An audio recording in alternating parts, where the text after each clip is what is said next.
बीड जिल्ह्यातील अंबाजोगाईमधून एक अतिशय धक्कादायक घटना समोर येत आहे। डॉक्टरांनी मृत घोषित केलेलं बाळ अचानक अंत्यसंस्काराच्या वेळी जिवंत झालं आणि सगळ्यांनाच धक्का बसला। केज तालुक्यातील होळ येथील महिला प्रसूतीसाठी सोमवारी रात्री येथीलच स्वामी रामानंद तीर्थ रुग्णालयात दाखल झाली होती। रात्री महिलेने एका मुलाला जन्म दिला, मात्र कमी दिवसात आणि कमी वजनाचं मूल अचानक दगावल्याचं डॉक्टरांनी सांगितलं।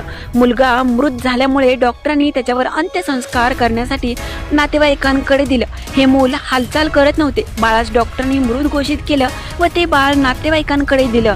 बाळावर अंत्यसंस्कार करण्यासाठी सगळी तयारी सुरू असतानाच अचानक त्या बाळाची हालचाल जाणवू लागली आणि ते बाळ रडू लागलं। एका वृद्ध महिलेने ते बाळ जसं जवळ घेतलं तसं ते हालचाल करत होतं।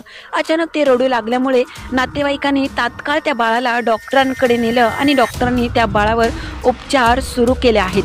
डॉक्टर आणि प्रशासनाचा हलगर्जीपणा मात्र इथे दिसून येत आहे। बाळाला डॉक्टरांनी सुरुवातीला मृत घोषित केलं, नंतर मात्र त्याच्यावर उपचार सुरू केले आहेत। एका वृद्ध महिलेने बाळाला उचलून पाहिलं असता हालचाल दिसली, त्यामुळे महिलेने त्याला कुशीत घेऊन थोडंसं गोंजरलं। बाळ रडलं आणि जिवंत असल्याचं निष्पन्न झालं।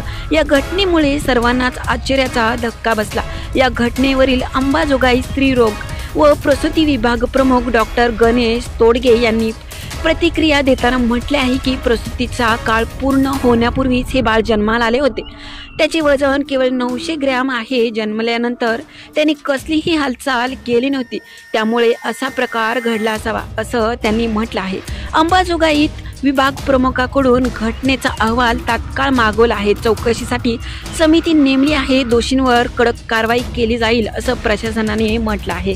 मात्र ज्याचं नशीबच बलवान असतं त्याला देव पण काहीच करू शकत नाही। जणू काही देवतारी त्याला कोण मारी म्हणतात, त्याचं उत्तम उदाहरण इथे दिसून आलं आहे। अंत्यसंस्काराच्या वेळी गेल्यानंतर त्या अगदीच जन्मलेल्या एका दिवसाच्या बाळ पुन्हा जिवंत झालं आहे।